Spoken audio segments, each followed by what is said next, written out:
On parle régulièrement de nos jours de l'importance du mental chez les athlètes de haut niveau pour réaliser des exploits sportifs. Je m'appelle Sébastien Bruno-Durand, je suis préparateur mental et à l'initiative de ce podcast, parlons de votre mental. Mon objectif est d'aller à la rencontre d'athlètes, mais aussi d'artistes, de chefs d'entreprise, de managers, d'étudiants et diverses professions pour les interroger sur les ressources psychologiques qu'ils utilisent au quotidien pour être performants dans leurs projets et bien dans leur basket tout au long de l'année. Vous pourrez découvrir des invités qui nous parleront de leur parcours, de leur définition du mental, des ressources psychologiques qu'ils utilisent pour développer confiance, motivation, détermination, gestion des émotions et des échecs et surtout leur capacité à rebondir, toujours aller plus haut, plus loin en restant positif. À votre tour, vous pourrez expérimenter leurs recettes dans votre quotidien pour booster votre mental. Allez, c'est parti, parlons de votre mental avec notre invité du jour.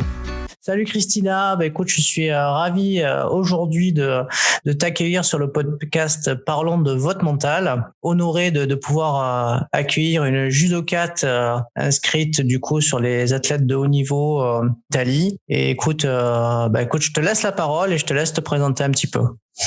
Merci, je suis honorée et ravie d'être. Donc voilà, je suis judokate au niveau italien. Et préparatrice mentale et coach sportif. Et bon, maintenant, je m'entraîne en France, qui est le pays d'origine de ma mère, pardon. Et mais j'ai des origines italiennes, donc voilà, je suis franco-italienne. Et bon, mais je suis très ravie d'être ici. Bon, nous aussi, on est ravis de t'accueillir. On est ravis que tu puisses nous parler un petit peu de ton parcours. Oui, avec plaisir. Et je commence un peu à raconter du début de mon enfance, si tu veux. J'ai commencé le judo à 7 ans. Donc, j'ai commencé un peu plus tard que l'âge moyen. Souvent, les enfants commencent à 5 ans, voire 4 ans. En France, je sais qu'il y a le baby judo, donc on commence très tôt. Et j'ai commencé à 7 ans parce que je faisais de la natation avant. Et le docteur avait dit à ma mère que mon dos avait commençait à avoir des problèmes par rapport au mouvement assez cyclique de la natation. Je m'entraînais déjà assez pour une gamine de 7 ans.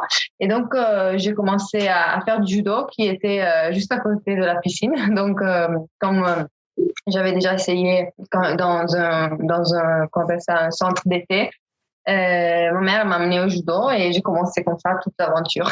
Ouais. Et jusqu'à aujourd'hui, ça fait 21 ans que je fais du judo. Et à haut niveau, j'ai débuté à 12 ans, 13 ans, on va dire, au niveau cadette. Donc, une fois que j'ai fait podium au championnat d'Italie cadette, j'ai commencé du coup le haut niveau jusqu'à aujourd'hui. Bon, c'est déjà un super parcours. De quoi es-tu le plus satisfaite avec le recul de toutes ces années? C'est une belle question. Mais je pense la persévérance, c'est la chose dont je suis plus satisfaite. Le fait de, même pas la persévérance, la résilience. C'est un mot qui va être à la mode aujourd'hui, mais vraiment dans l'essence de cette résilience, vraiment de tomber, se relever, mais pas seulement au premier degré, non? Donc dans le judo on tombe, on se relève, mais aussi vraiment de ne pas lâcher malgré tous les obstacles qu'on peut rencontrer de la société,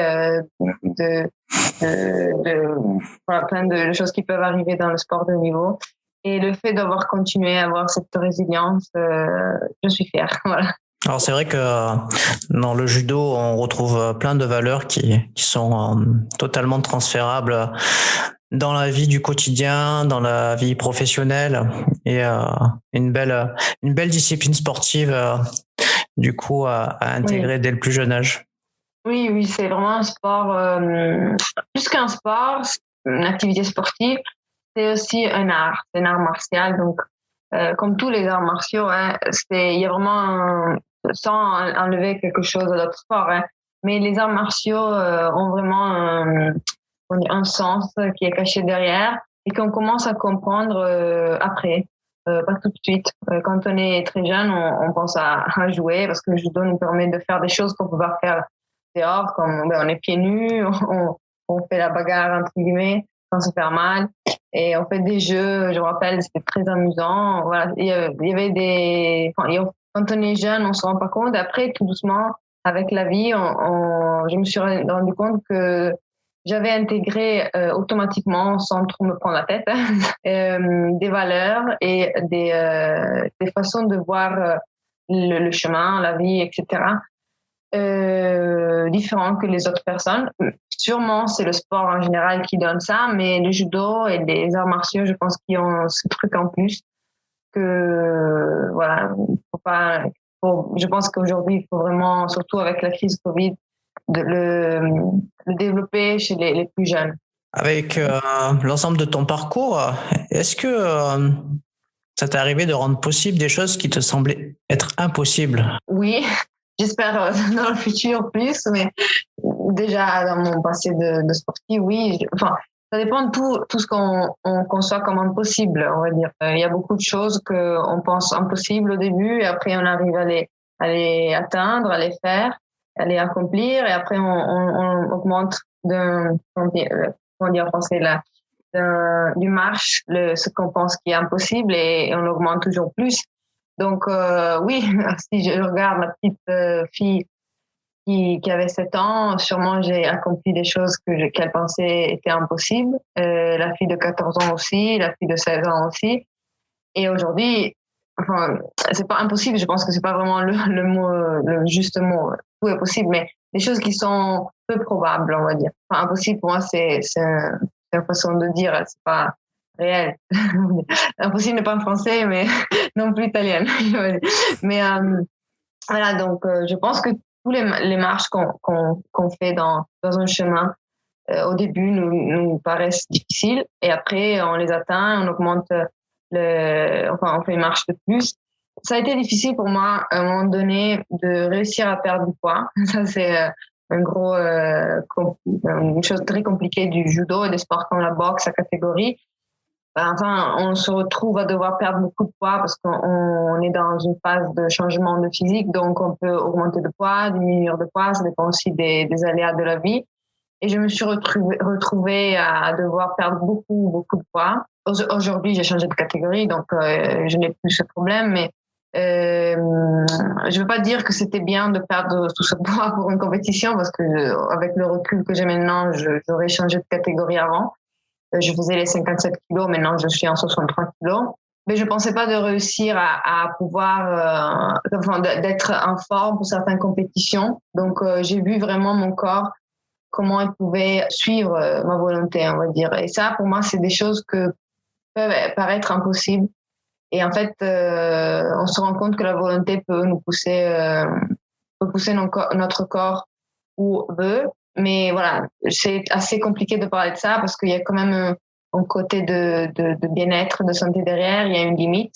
Et je pense que c'est le devoir des accompagnateurs, les coachs, les entraîneurs de gérer ça, de bien cadrer ça. Mais c'est vrai qu'il y a eu des phases où j'étais vraiment fatiguée. Même pas en régime, hein. Des fois, c'était aussi quand il y avait des grandes charges d'entraînement. De voir que j'arrivais à suivre, que mon corps arrivait à faire des compétitions, même si la veille, j'étais KO. Et donc, voilà, ça c'est... Et de gagner aussi, parce que j'ai gagné des compétitions avec une forme physique vraiment pas bonne. Et après, j'ai gagné quand il y a eu des compétitions où tout était là pour gagner et pour me faire gagner. Et en fait, j'ai perdu. Donc, ça, oui. Après, bon, j'espère que ce dont je vais être fière, c'est encore devant moi, j'espère. Donc, on verra dans quelques années. Bon, en tout cas, on l'espère. On va parler de mental. Alors, oui. Qu'est-ce que le mental pour toi? Belle question. Le mental, pour moi, c'est une grande partie de la performance et de la vie, pas que de la performance. Ça réunit la partie cognitive, donc le raisonnement, etc., mais surtout, à mon sens, l'émotionnel. Et parfois aussi, quelqu'un n'est pas d'accord, certaines personnes ne sont pas d'accord, d'autres oui, aussi un côté un peu de foi, de spirituel. Ça peut pas être dans un dieu ou quelque chose, mais vraiment la foi. Et donc pour moi, ça regroupe tout le mental pour un sportif, pour un performer. Et donc voilà, pour moi, c'est cet aspect-là, et ça regroupe, en fait, c'est un ingrédient qui permet d'exprimer les autres. Parce que si on n'est pas bien mentalement, pas seulement en compétition, mais vraiment dans notre parcours, dans notre chemin de vie, qui peut être sportif, qui peut être artistique, qui peut être professionnel, on peut pas performer sur le long terme. Donc c'est vraiment ça regroupe tout. Enfin, pour réussir à performer, il faut vraiment soigner et accompagner ce côté de la performance pour pouvoir ensuite exprimer aussi les autres. Et si je te demande de me définir avoir un bon mental, tu y mettrais quoi derrière? Avoir un bon mental. Je pense déjà, c'est être préparé. Parce que souvent, on dit cet athlète, il est fort mentalement, mais souvent, on est la conséquence aussi de nos expériences et qui nous permet d'être plus préparés que d'autres. Donc voilà, être bien préparé et surtout nous connaître. Enfin, connaître soi-même pour pouvoir se préparer et être bien préparé. Je ne crois pas qu'on est avec enfin, on est tous plus ou moins pareils. Bon, après, il y a des différences. Mais c'est quelque chose qu'on travaille, comme un bon physique. On peut avoir un bon mental. Et pour moi, c'est se connaître et savoir comment agir et comment se préparer en étant conscient, en ayant pris conscience de notre sphère mentale, émotionnelle. Bon, tu dis qu'il faut se préparer, et toi, tu te prépares comment? Alors, sur différents axes. Donc, je me prépare physiquement, tactiquement, techniquement, avec mon entraîneur et mon staff, et surtout, je m'entraîne mentalement, on va dire, émotionnellement. Il y a eu différentes façons de me préparer. Donc, j'ai eu des préparateurs mentaux. J'ai vu aussi un psychologue. Donc, voilà, je cherche de réunir tout ça pour être au top, pas seulement le jour J, mais aussi dans ma vie. Est-ce qu'il te semble important d'être enthousiaste pour le mental? Oui, moi je pense que ça passe tout par l'enthousiasme. Le jour où par l'enthousiasme, le jour où on s'amuse plus, c'est sûr, hein, il y a des moments où c'est très dur. Je veux dire, quand on fait de la prépa physique en début de saison et on a envie de vomir sur la piste, c'est sûr que c'est pas amusant. Mais s'il n'y a pas ce côté ludique derrière, par exemple un combat de judo, moi j'ai eu des moments où je détestais faire des randonnées. Les randonnées au judo, c'est des combats. J'avais pas envie. Et là, il faut creuser, comprendre pourquoi. Ça peut être de la fatigue parfois, etc. Mais le moment où on s'amuse pas, faire notre sport, à rester en compagnie des autres, même s'il peut y avoir des conflits, etc. Il faut se poser une question et dire est-ce que c'est le moment de voir un préparateur mental ou un psychologue, ou est-ce que c'est le bon chemin, etc. Et pour moi, l'enthousiasme, c'est primordial. Et je pense aussi que le sport a cette grande capacité d'insérer l'enthousiasme plus que les autres activités. Donc, on a la chance.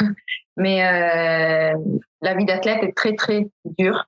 Pas comme on la voit d'habitude avec des voyages, compétitions, et on s'amuse seulement. Mais s'il n'y a pas ce côté d'enthousiasme, on ne peut pas survivre des années dans le sport. Parce qu'il y a vraiment tellement de sacrifices, tellement de coups bas, donc des choses négatives qui peuvent, on peut avoir des conflits ou des choses assez négatives qui arrivent dans le sport. S'il n'y a pas ce côté d'enthousiasme dans ce qu'on fait, c'est très difficile d'avoir une résilience et de trouver du sens dans ce qu'on fait. Pour trouver du sens, je pense qu'il faut quand même une sorte d'enthousiasme. Bon, ok. C'est mon point de vue. Soyons enthousiastes alors. Oui. Du coup, une petite question qui me vient. Est-ce que tu penses qu'il est important de se connecter avec soi-même? Ah oui. C'est prendre conscience au niveau du corps et au niveau du mental, c'est super important. C'est ce qui fait l'athlète, même le jeune athlète de 6 ans, hein, quand il commence, il se connecte à soi-même.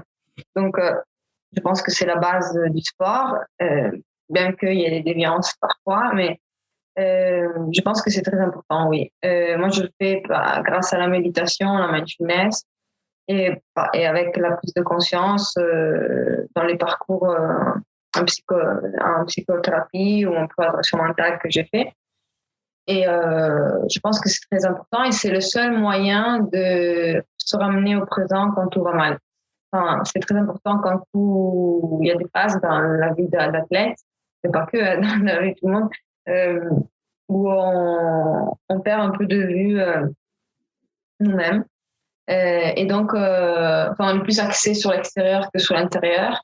Et c'est pas très utile des fois parfois. Hein.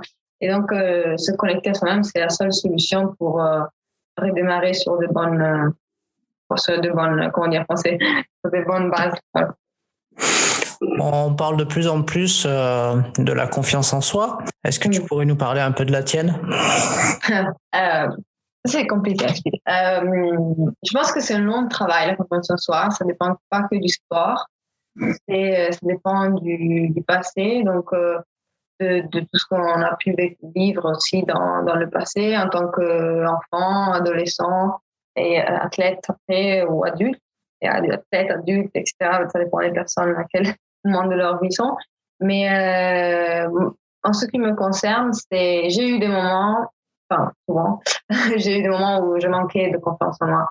Je pense que c'est ça qui m'a porté ensuite à vouloir étudier la préparation mentale parce que je me suis rendu compte que je faisais des non-performances assez flagrantes. Je me disais, j'ai perdu avec des athlètes que je pouvais vraiment battre en une main, quoi. Et en une main, parce que je donc avec deux mains, c'est pour ça.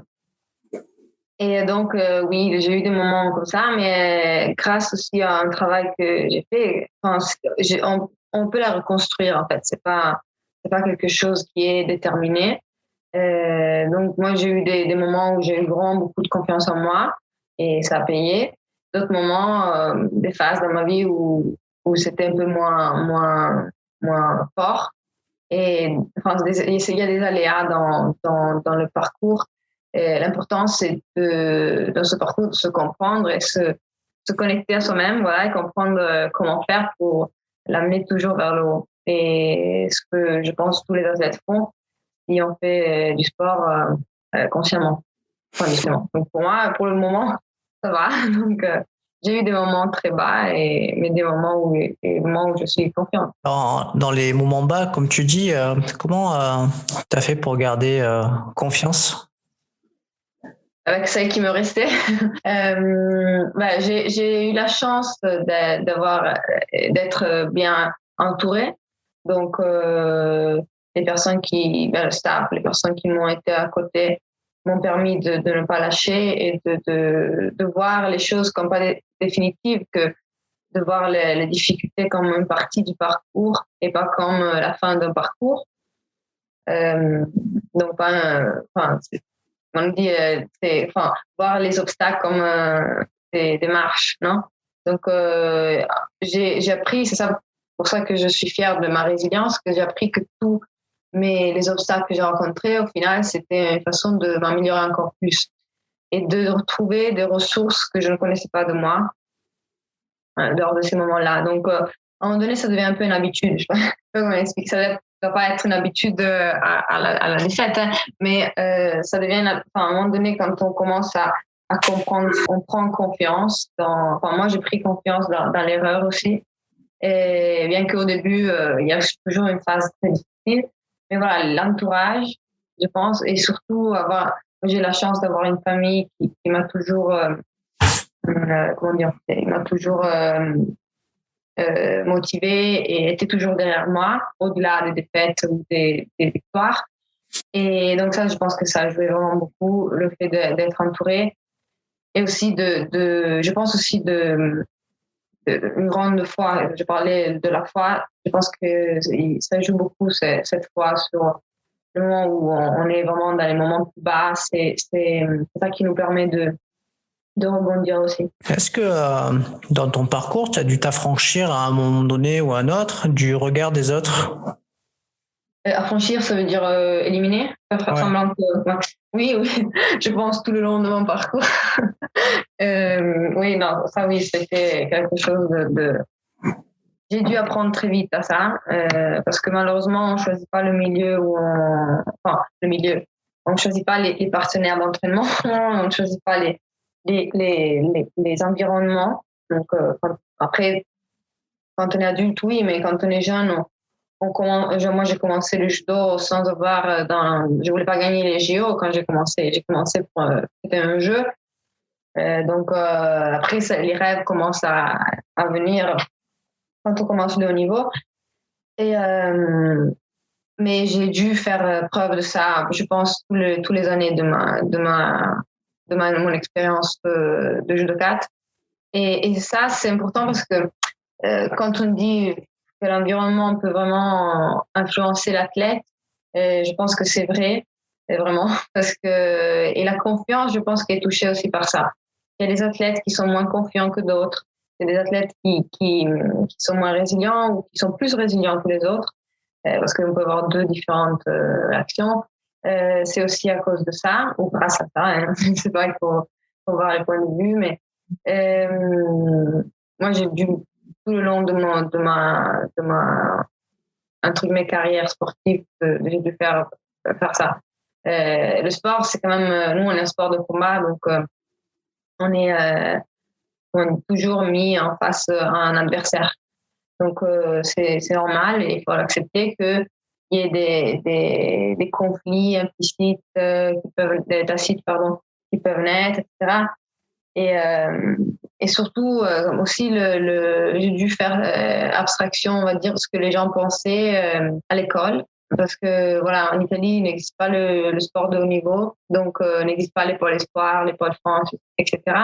Et le judo, être athlète de haut niveau et partir en compétition, être absente, c'était super mal vu par toute ma classe, tous mes professeurs. Et je me rappelle même, on m'avait fait une assemblée de classe contre le fait que moi, je faisais ce que je voulais. Ce que je voulais, c'était ne pas rentrer le lundi à l'école, mais le mardi, parce que je rentrais la nuit de compétition. Donc, oui, j'ai dû j'ai dû vraiment faire abstraction de tout ce que les gens disaient ou me faisaient entendre, pas comprendre sur le tapis, ou certains entraîneurs. Voilà, ça oui. Je ne vais pas aller dans les détails, mais il y a eu vraiment des moments très difficiles par rapport à ça dans ma jeune carrière. On parle de plus en plus de psychologie positive. Alors, est-ce que tu es positive au quotidien ? J'ai dû apprendre. Non, je rigole. Non, je suis positive, oui. Dans beaucoup de choses, oui. Dans d'autres, un peu moins. Parce que j'ai ce côté un peu perfectionniste qui veut toujours faire pas bien, mais plus. Et donc, voilà. Mais je me force vraiment sur certaines choses. Pour les choses normales de la vie, je suis assez positive. Je suis positive, on va dire. J'ai un peu l'esprit italien. Et c'est sur les choses un peu plus, plus professionnelles. Un peu, dans ce sens-là, je suis assez perfectionniste. J'y travaille, mais je suis pas négative, mais perfectionniste sur certaines choses.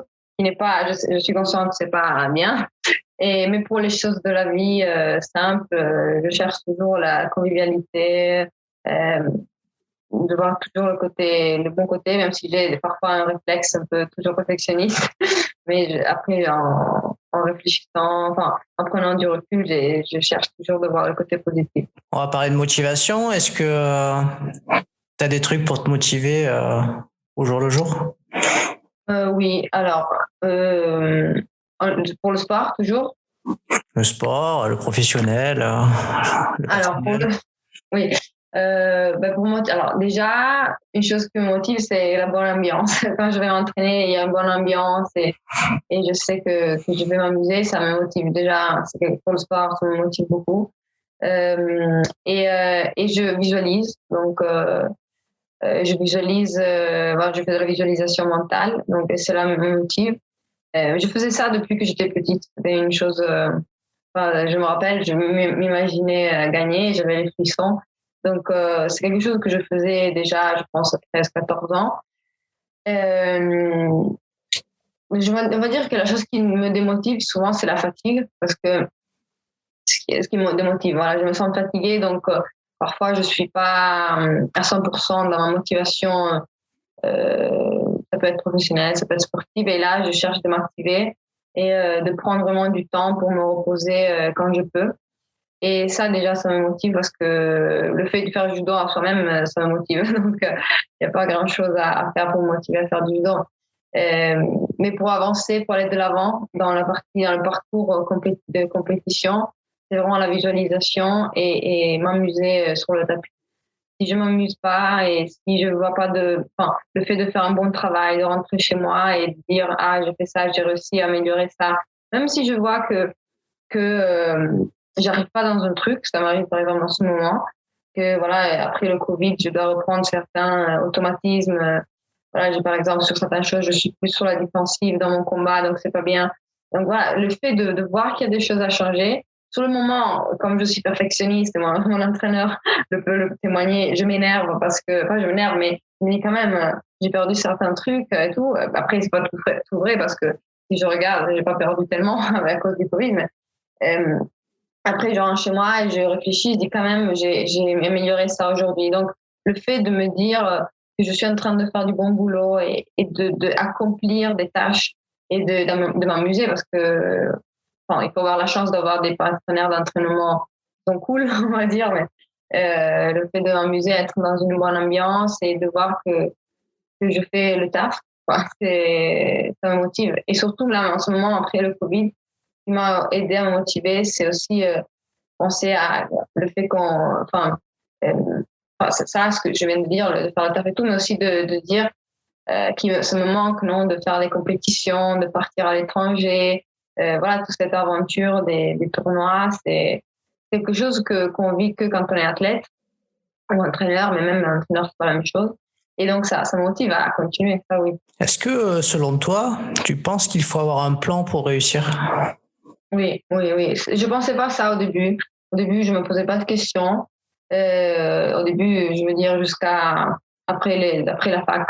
À un moment, quand j'ai commencé à travailler, donc en préparation mentale et en personal training, là, je me suis rendu compte vraiment que j'avais vraiment un manque d'organisation.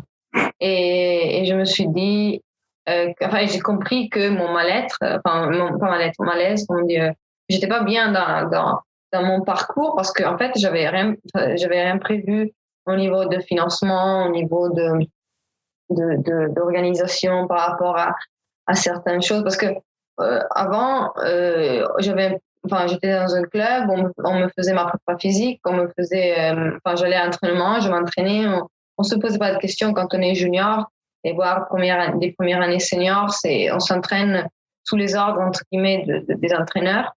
Mais après, quand on est senior, ça change parce qu'on a envers nous un rapport différent, donc on nous parle comme des adultes. Donc, moi, étant un athlète un peu atypique, parce que je m'entraîne en France, mais je combats pour l'Italie.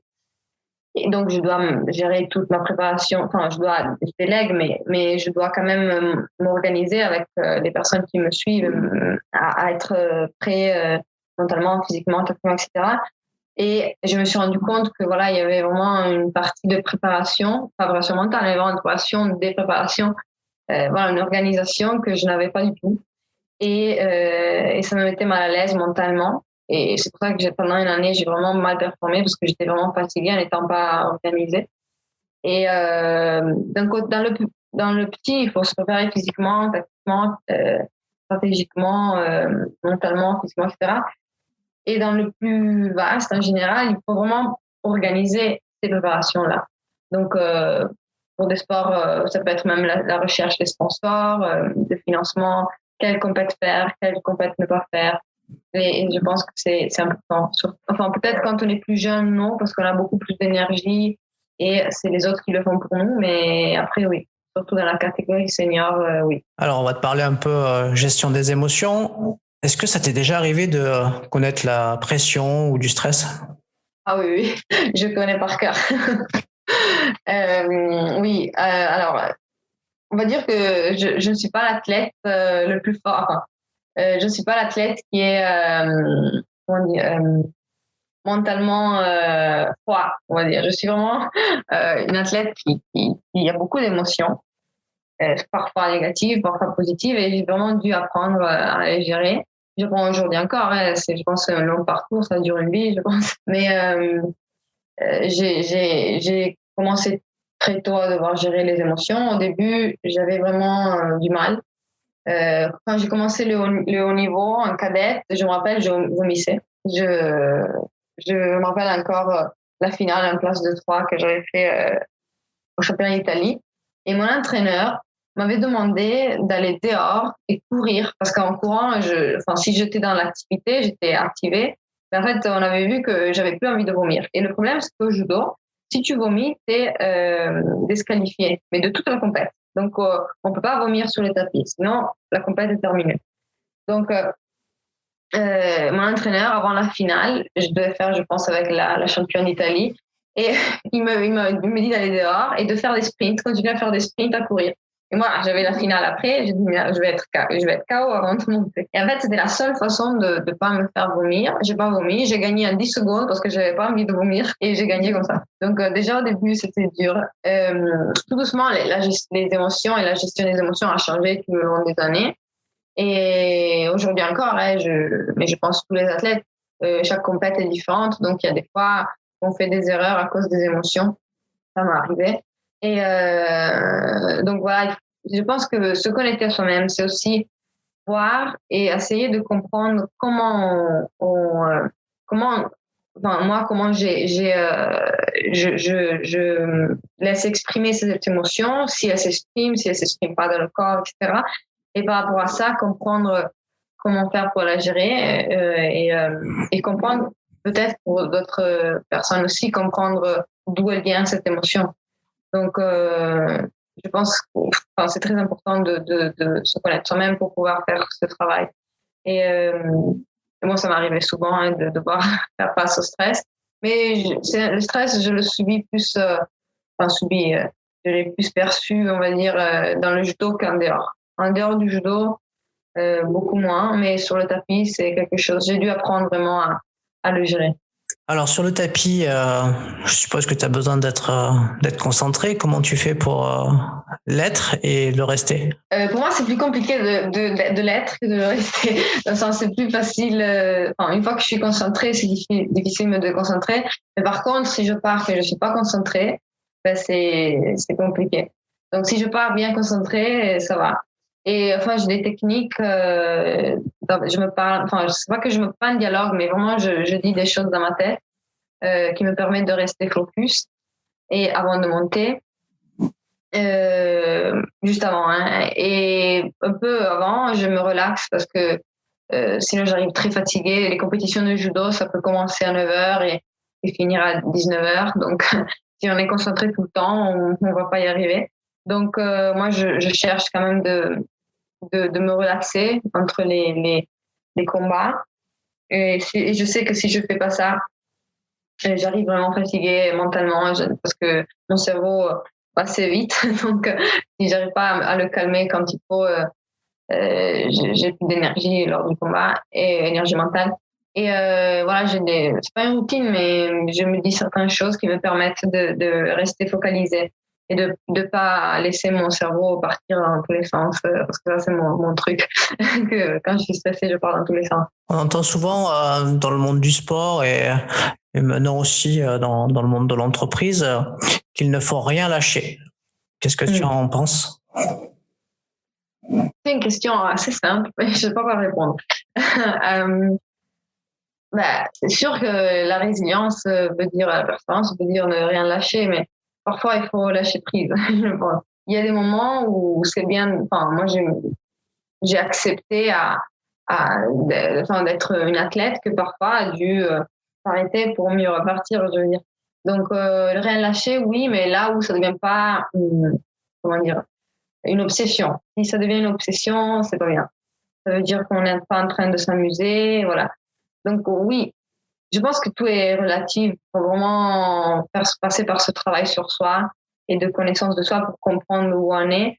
Que rien lâcher, oui, mais il faut avoir quand même des bénéfices derrière. Je ne vais pas dire des bénéfices matériels, mais vraiment se rendre compte que c'est là où on veut aller.